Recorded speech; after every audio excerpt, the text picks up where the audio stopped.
वसुदेवसुतं देवं कंसचाणूरमर्दनं देवकी परमानन्दं कृष्णं वन्दे जगद्गुरुं श्रीकृष्णं वन्दे जगद्गुरुं श्रीकृष्णं वन्दे जगद्गुरुं। हरिश्चंद्र समो राजा न भूतो न भविष्यति सत्यवादी तथा दाता शूरः परम धार्मिक। कहा जाता है कि हीरा जितना ही खरदार पर चढ़ाया जाता है उतना ही अधिक वह आबदार होता है। विपत्ति ही संपत्ति की जननी है। परीक्षा ही महत्व को प्रकट करती है। जिसके जीवन में कठिनाइयाँ नहीं आई वह आत्मशक्ति की परीक्षा ही कब कर सकता है। भगवान जब देखते हैं कि कोई बुरे समय में भी अपने धर्म पर आरूढ़ है तब प्रसन्न होकर उसे अपनी गोद में उठा लेते हैं। परीक्षा की भी सीमा होती है और उसकी सीमा पर ही सफलता का निवास है। हरिश्चंद्र की अब थोड़ी सी ही परीक्षा बाकी है। धैर्य के साथ उनके सत्य प्रेम को देखते हुए उनकी सफलता की ओर बढ़ें। हरिश्चंद्र चांडाल के यहाँ 4 दिन तक तो हाथ पैर बांधकर एक बंद कोठरी में रखे गए। उन्हें भूख प्यास की तो याद ही न आई और चांडाल के घर खाना पड़ेगा इसकी उनके मन में संभावना भी न थी। 5वें दिन उन्हें बंधन से निकालकर शमशान पर लाया गया।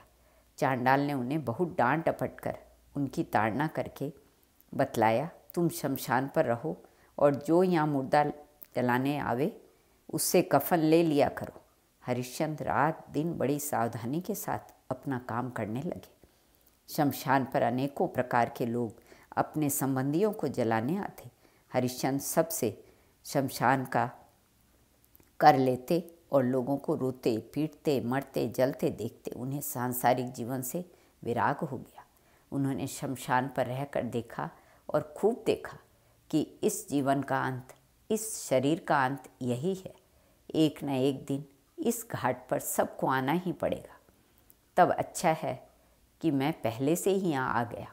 जिस शरीर सुख के लिए राज्य की, स्त्री की, पुत्र की और धन की आवश्यकता थी, उस शरीर की जब यह गति होती है तब उसके लिए धर्म से विचलित होना व्यर्थ है। भगवान ने मेरी रक्षा की, संसार के मोह से मुझे बचा लिया। यह सोचकर हरिश्चंद्र के मन में शांति का संचार हुआ। वे प्रसन्नता के साथ भगवान का स्मरण करते हुए उनकी इच्छा से उपस्थित अपने कर्तव्य का पालन करने लगे। एक दिन की बात है, आधी रात के समय एक स्त्री को पकड़कर बहुत से लोग ले आए और वह चांडाल भी उनके साथ था। लोगों ने हरिश्चंद्र से कहा, तुम अभी इस स्त्री को मार डालो। हरिश्चंद्र ने कहा, मैं स्त्री पर शस्त्र नहीं चला सकता। मैं बिक गया हूँ, यह सत्य है, परंतु मैं अपना काम कर रहा हूँ। मेरा काम स्त्री को मारना नहीं है। चांडाल ने डांटते हुए कहा, तुम्हारा काम कुछ नहीं है। जो काम मैं बतलाऊं वही तुम्हारा काम है। तुम बिक गए हो चांडाल के हाथों और बात करते हो देवताओं की। तुम्हें सेवक धर्म का पता नहीं है। उसने बलात् हरिश्चंद्र के हाथ में खंजर दे दिया और वे सब वहाँ से हट गए। उस स्त्री ने हरिश्चंद्र से कहा, भाई मैं बड़ी विपत्ति में फंसी हूँ। मेरा एक नन्हा सा लड़का था, वह आज जिनके यहाँ मैं रहती हूँ उनका कुश लाने के लिए जंगल में गया था। वहीं सांप के काटने से मर गया। दिन में तो मुझे उसके पास जाने की आज्ञा ही न थी। आधी रात को जब मैं उसके पास गई तो रोने लगी। तब लोगों ने मुझे पकड़ लिया और कहने लगे कि तू राक्षसी है तथा इस मुर्दे को खाने के लिए इस समय यहाँ आई है। मैं बहुत रोई, बहुत गिड़गिड़ाई, परंतु उन्होंने मेरी एक न सुनी। यहाँ पकड़कर मुझे ले आए और मारने की आज्ञा दे गए। मैं तुमसे एक प्रार्थना करती हूँ, मुझे एक घड़ी की छुट्टी दे दो। मैं अपने बच्चे को, शव को उठा ले आऊँ, उसका दाह संस्कार कर दूँ, तब तुम मुझे मार डालना। मुझे अपने जीवन से कोई मोह नहीं है। हरिश्चंद्र ने अनुमति दे दी और वह बच्चे का शव लाने के लिए चले गए। हरिश्चंद्र शमशान पर इधर उधर टहल रहे थे। उनका मन उस स्त्री के संबंध में नाना प्रकार के संकल्प विकल्प कर रहा था। एकाएक उनके कान में एक करुण ध्वनि सुन आई। वे चौकन्ना हो गए। वह एक स्त्री की दुख भरी आवाज़ थी। उन्होंने ध्यान से सुना। वह कह रही थी, प्रियतम, तुम्हारी ऐसी अवस्था, क्या हमारा रक्षक कोई नहीं है? प्रारब्ध, तुम बड़ा निष्ठुर है। विद्याधरी, तू राक्षसी है। मेरे पति देव की हत्या क्यों कर रही है? हरिश्चंद्र ने सब बातें सुनी। उन्होंने निश्चय किया कि यह किसी राजा की पत्नी है। इसके पति का कोई बलिदान कर रहा है। कुछ आगे बढ़कर उन्होंने पूछा, कल्याणी, तुम क्यों रो रही हो? स्त्री ने कहा, महाभाग, मुझसे क्या पूछ रहे हो? स्वयं कुछ आगे बढ़कर देख लो। हरिश्चंद्र ने जाकर देखा, एक व्यक्ति बरगद के वृक्ष में उल्टा लटका हुआ है। पैर ऊपर है, सिर नीचे है, लंबे लंबे बाल लटक रहे हैं, शरीर में लाल चंदन लिपटा हुआ है। पास ही 3 कुंडों में अग्नि जल रही है। हरिश्चंद्र के पूछने पर उस व्यक्ति ने बतलाया कि मैं काशी नरेश का लड़का हूँ। यह मेरी पत्नी है। हम दोनों एक ही स्थान पर सो रहे थे। कोई राक्षसी ऊपर से आकर हमें हर लाई। हमें हरे जाने का कष्ट नहीं है। मैं यह सोच रहा हूँ कि वह मेरा तो बलिदान करेगी, इसको व्यर्थ ही ले आई। और सुनकर तुम क्या करोगे? जल्दी यहाँ से भाग जाओ। वह राक्षसी गंगा स्नान करके आती ही होगी। हरिश्चंद्र ने मन ही मन सोचा कि सत्य की रक्षा से बढ़कर इसके प्राणों की रक्षा है। मैंने अब तक जो कुछ किया है केवल बाह्य शरीर से किया है। मेरा सत्य और मेरी सहन शक्ति केवल बाह्य है। यदि मैं अपने प्राणों का दान करके इसके प्राणों की रक्षा कर सकूं तो कितना अच्छा है।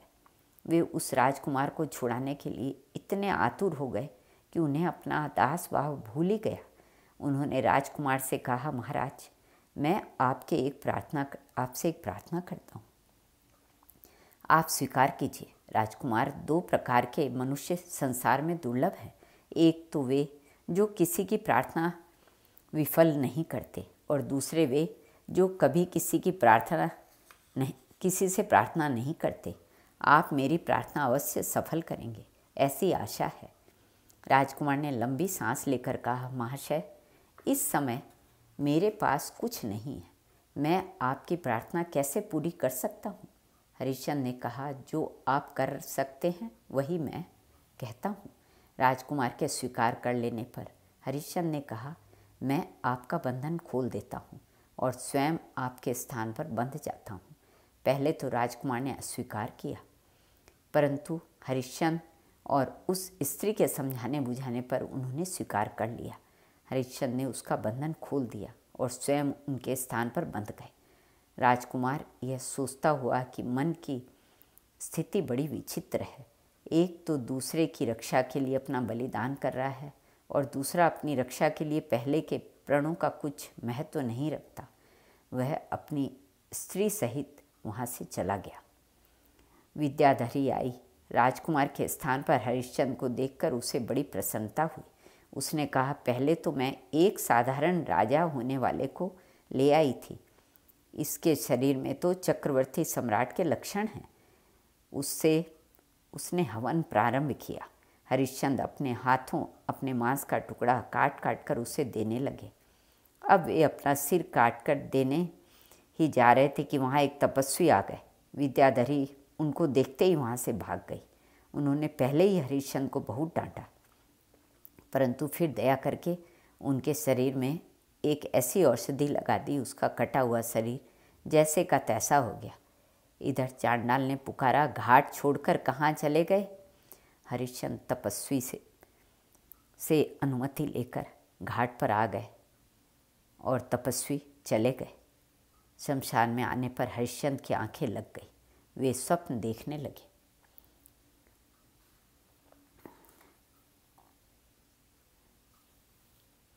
अब यहीं पर विराम करते हैं। अगले भाग में फिर मिलते हैं। श्री कृष्णार्पणमस्तु।